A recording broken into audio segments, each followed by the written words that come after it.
नमस्कार। पारकर न्यूज में मैं सुभाष आमरे। दोस्तों, कभी आपका बिजली का बिल आपकी अपेक्षा से ज्यादा आया है? क्या आपके इलाके में लोड शेडिंग होता है? क्या कभी ट्रांसफार्मर दुर्घटना या तार टूटना ऐसा कभी देखा है?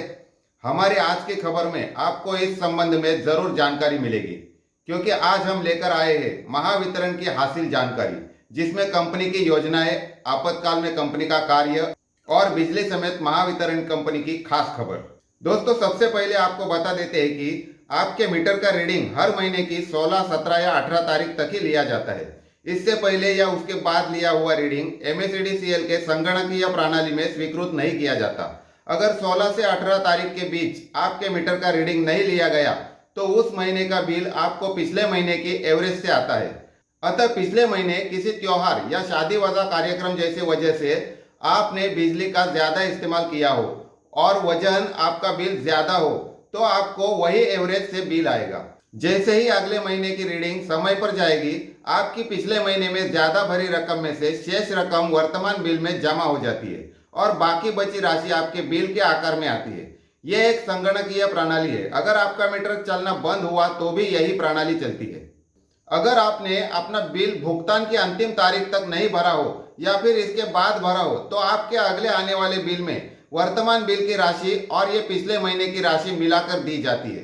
लेकिन अगर आपने पिछले महीने देरी से बिल का भुगतान किया हो तो संगणकीय प्रणाली में आपके सिर्फ वर्तमान बिल की ही स्वीकृति की जाती है, बेवजह बिल में बढ़ावा नहीं होता। अब हम आपको महावितरण के बारे में विस्तार से बताते हैं। महाराष्ट्र राज्य विद्युत मंडल या महाराष्ट्र स्टेट इलेक्ट्रिसिटी बोर्ड, प्रचलित संक्षिप्त नाम मराविम या एमएसईबी, ये महाराष्ट्र सरकार की विद्युत निर्मिती और सप्लाई करने वाली कंपनी है। एमएसईबी की स्थापना 20 जून 1960 में की गई। तब से मुंबई को छोड़कर राज्य में विद्युत निर्मिती, उसका पारेषण और वितरण करने का काम एमएसईबी की ओर से किया जा रहा था। पर 2003 के विद्युत कानून बनने पर एमएसईबी की पुनर्रचना होकर 6 जून 2005 में महाराष्ट्र राज्य विद्युत वितरण कंपनी मर्यादित यानी महावितरण, महाराष्ट्र राज्य विद्युत निर्मिती कंपनी मर्यादित यानी महानिर्मिती और महाराष्ट्र राज्य विद्युत पारेषण कंपनी यानी महापारेषण, ये 3 कंपनियां अस्तित्व में आई।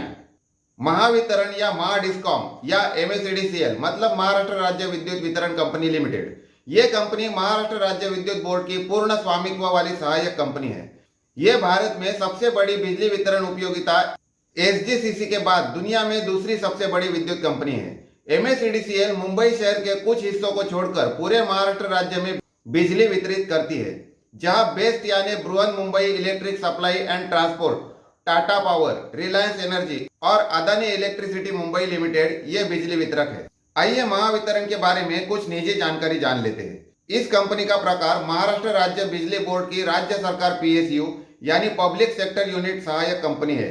इसका उद्योग बिजली वितरण है। इसकी स्थापना 6 जून 2005 में हुई, जो एमएसईबी से उकेरी गई है। इसका मुख्यालय मुंबई महाराष्ट्र है। इसके सेवाकृत क्षेत्र 3,08,000 किलोमीटर यानी 11,09,000 वर्ग मील और महाराष्ट्र के 41,095 गांवों में है। इसके मुख्य लोग हैं श्री विजय सिंघल, आईएएस उत्पादों बिजली। इसका राजस्व लगभग 84,000 करोड़ रुपए यानी 11.2 बिलियन डॉलर का है। इसके कर्मचारियों की संख्या 2021 में 54,546, उसमें से तकनीकी 44,755, गैर तकनीकी 9,791 है। इस कंपनी के माता पिता महाराष्ट्र सरकार है, यानी कि कंपनी महाराष्ट्र सरकार के अधीन है और इसके कुल 140 प्रभाग है। आइए जानते हैं कुछ और विस्तार से इसका इतिहास। पूर्ववर्ती महाराष्ट्र राज्य विद्युत बोर्ड यानी एमएसईबी महाराष्ट्र राज्य में बिजली के उत्पादन, पारेषण और वितरण की देखभाल कर रहा था। लेकिन भारत सरकार के विद्युत अधिनियम 2003 के अधिनियमन के साथ एमएसईबी को 6 जून 2005 को 4 कंपनियों में विभाजित कर दिया गया था, जिसमें से एक महानिर्मिती या महाजेनको मतलब Maharashtra state power generator company limited, जिसे एमएसपीजीसीएल भी कहा जाता है। 2 महापारेषण या महाट्रांसको मतलब Maharashtra state electricity transmission company limited, जिसे एमएसईटीसीएल कहा जाता है। तीसरी है महावितरण यानी महाडिस्कॉम यानी महाराष्ट्र राज्य विद्युत वितरण कंपनी लिमिटेड, इसे एमएसईडीसीएल कहा जाता है। और चौथी है एमएसईबी होल्डिंग कंपनी लिमिटेड। इनमें से महावितरण या महाजन को कैप्टिव पावर प्लांट या अन्य राज्य बिजली बोर्डों और निजी क्षेत्र की बिजली उत्पादन कंपनियों से बिजली खरीदकर पूरे राज्य में बिजली के वितरण के लिए जिम्मेदार है। इन तीनों कंपनियों में सभी हिस्सेदारी रखने के लिए एमएसईबी होल्डिंग कंपनी बनाई थी। एमएसईडीसीएल पूरे महाराष्ट्र में श्रेणियों में कुल 27 मिलियन उपभोक्ताओं को बिजली की आपूर्ति करता है। एमएसईडीसीएल में लगभग 72.4% यानी 20.7 मिलियन घरेलू आवासीय, 4 मिलियन यानी 16% कृषि, 1.7 मिलियन यानी 7% वाणिज्यिक और 0.346 मिलियन यानी 1.80% औद्योगिक उपभोक्ता है, जो लगभग 500 मिलियन रुपए का वार्षिक राजस्व प्राप्त करते हैं। आवासीय उपभोक्ताओं का उपभोग हिस्सा 19.3%, वाणिज्यिक उपभोक्ताओं का 7.35%, औद्योगिक उपभोक्ताओं का 42%, कृषि उपभोक्ताओं का 25.13% और अन्य का 6.49% है। अब देखते हैं इसके शक्ति के स्रोत। एमएसईडीसीएल के बिजली के स्रोतों में कोयना हाइड्रो इलेक्ट्रिक प्रोजेक्ट की पन बिजली के अलावा थर्मल, हाइड्रो, गैस और सौर, पवन, खोई आदि जैसे गैर पारंपरिक स्रोत शामिल है। थर्मल पावर का बड़ा हिस्सा है जो इसे महाजेनको परियोजनाओं, केंद्रीय क्षेत्र परियोजनाओं और आरजीपीपीएल से मिलता है। भूमिका रूप व्यवस्था। बुनियादी ढांचे के संदर्भ में एमएसईडीसीएल एक विशाल दूर दराज के नेटवर्क का संचालन करता है, जिसमें शामिल है 33 केवी, 22 केवी, 11 केवी ट्रांसमिशन लाइनें, उपस्टेशन और वितरण ट्रांसफार्मर महाराष्ट्र के 3.8 लाख किलोमीटर 2 भौगोलिक क्षेत्र में फैले हुए हैं, जो 41,095 गांवों में और 457 कस्बों को कवर करते हैं। इसमें 49,000 एमवीए परिवर्तन क्षमता, 10,334 एचवी फीडर और कई हजार सर्किट किलोमीटर एचटी और एलटी लाइनों के साथ 2,680 सब स्टेशन और स्विचिंग स्टेशन है। इस कंपनी का महावितरण और महाडिस्कॉम, महाजन 100 कैप्टिव पावर प्लांट या अन्य राज्यों की बहाली company MSEB holding for the KVP project से बिजली खरीदकर पूरे राज्य में बिजली के वितरण के लिए जिम्मेदार है। मानव संसाधन विकास। एमएसईडीसीएल में लगभग 54,546 कर्मचारियों का कार्यबल है। नुकसान में कमी। 5 वर्षों में एमएसईडीसीएल ने विभिन्न अभियानों के माध्यम से वितरण घाटे को 35% से हटाकर 20% कर दिया है। जैसे एंटी थेफ्ट ड्राइव, इसे नियमित रूप से लागू किया जा रहा है। एमएसईडीसीएल ने बिजली चोरी के मामलों का शीघ्रता से पता लगाने और उन्हें संभालने के लिए सुरक्षा और प्रवर्तन विभाग के तहत कार्यरत 50 उड़ान दस्तों की स्थापना की है। मीटर स्थानांतरण। कई उपभोक्ताओं के लिए मीटर दुर्गम स्थानों पर स्थापित किए गए थे, जिससे चोरी को छुपाना आसान हो गया था। इसलिए एमएसईडीसीएल ने सभी मीटरों को इमारतों के सामने की ओर स्थानांतरित करने का निर्णय लाया, ताकि उन्हें यथासंभव विशिष्ट बनाया जा सके। यह परियोजना वर्तमान में बड़े पैमाने पर चल रहा है। मास मीटर प्रतिस्थापन परियोजना। एमएसईडीसीएल ने उन सभी मीटरों को बदलने का निर्णय लिया है जो पिछले 10 वर्षों से या उससे अधिक समय से सेवा में है, जो कि मास मीटर रिप्लेसमेंट प्रोग्राम के तहत है। सभी विद्युत यांत्रिक मीटरों को स्थिर वाले से बदलने की योजना है। इसके लिए करीब 30 लाख मीटर की खरीद की प्रक्रिया शुरू कर दी गई है। यह एक बहुत बड़ी परियोजना है, जिससे निश्चित रूप से मीटर की बिक्री में वृद्धि होगी। ऊर्जा लेखांकन। एमएसईडीसीएल ने विभिन्न तरीकों से सटीक ऊर्जा लेखांकन किया है, जैसे फीडर मीटरिंग। एमएसईडीसीएल इंटरकनेक्टिव पॉइंट सहित सभी आवश्यक सिस्टम पॉइंट्स पर उच्च गुणवत्ता वाले मीटर स्थापित करने की योजना बना रहा है। सभी 10,240 फीडरों की फीडर मीटरिंग पूरी कर बार बार इन फीडर मीटरों की फोटो रीडिंग ली जाती है। DTC metering. सभी 2,84,633 वितरण ट्रांसफार्मर केंद्र के प्रचालन में है, जिनमें से लगभग 1.51 लाख डीटीसी की मीटरिंग की जा चुकी है। वितरण फ्रेंचाइजी। पावरलूम शहर भिवंडी में बड़े पैमाने पर चोरी और भुगतान न होने जैसी विशिष्ट समस्याएं थी। एमएसईडीसीएल ने बिजली वितरण के लिए एक इनपुट आधारित फ्रेंचाइजी मॉडल का विकल्प चुना। इसने 26 जनवरी 2007 को भिवंडी सर्कल को मेसर्स टारेंट पावर को सौंप दिया था। यह प्रयोग बहुत सफल साबित हुआ और देश के बिजली वितरण क्षेत्र में एक ट्रेड सेटर साबित हुआ। हाल ही में कंपनी ने औरंगाबाद अर्बन सर्कल के औरंगाबाद अर्बन और डिवीजनों और नागपुर अर्बन सर्कल के गांधी बाग, सिविल लाइंस और महल डिवीजनों के लिए डिस्ट्रीब्यूशन फ्रेंचाइजी नियुक्त की है।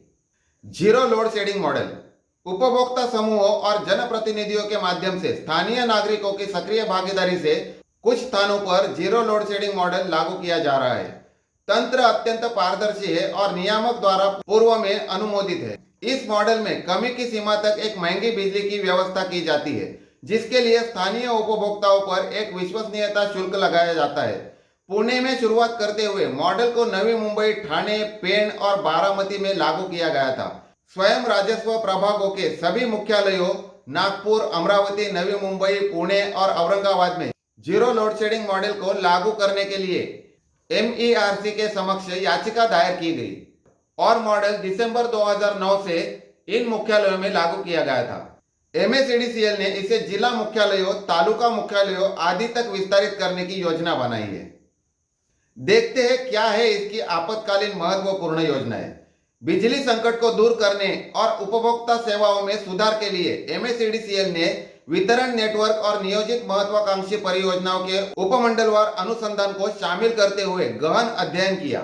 उनमें शामिल है इंफ्रा प्लान। MSEDCL का मौजूदा नेटवर्क लगभग 10,000 से 11,000 मेगावाट का भार संभालता है।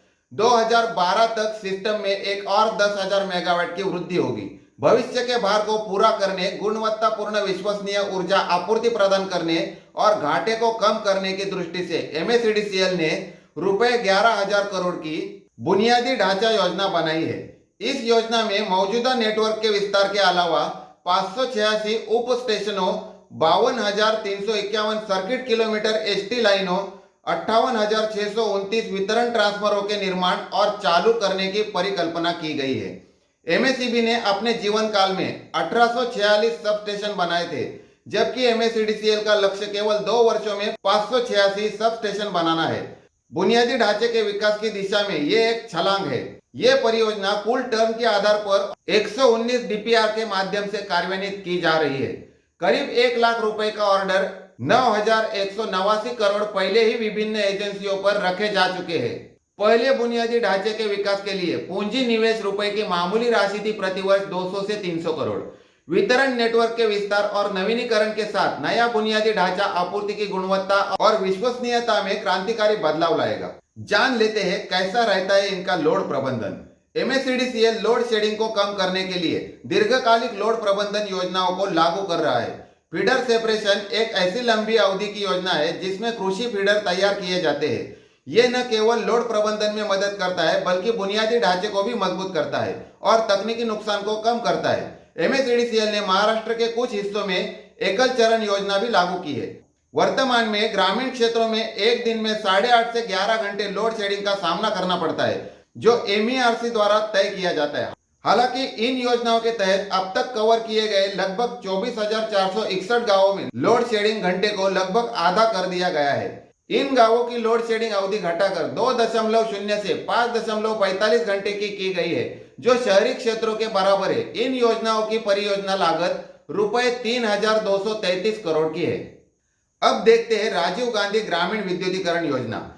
यह सरकार की एक प्रमुख योजना है। भारत की इस योजना के तहत 4,709 गांवों की 13,44,087 चिन्हित BPL परिवारों को विद्युतीकरण करने का लक्ष्य है। MSEDCL ने रुपए की लागत वाली 34 योजनाओं के लिए प्रस्ताव तैयार किए थे, जो महाराष्ट्र के 33 जिलों के लिए 829 करोड़ के हैं। महाराष्ट्र इस योजना को लागू कर रहा है और रुपए खर्च कर चुका है। इसके लिए 443 करोड़ रुपए योजना के तहत 9,05,541 BPL परिवारों को कनेक्शन जारी किए गए हैं। 4,243 गांवों का विद्युतीकरण किया गया है। BPL परिवारों को 15 रुपए के नाम मात्र शुल्क पर 1.5 पॉइंट बिजली कनेक्शन प्रदान किए जाते हैं और इस योजना के तहत नई परिभाषा के अनुसार गांवों का विद्युतीकरण किया जाता है।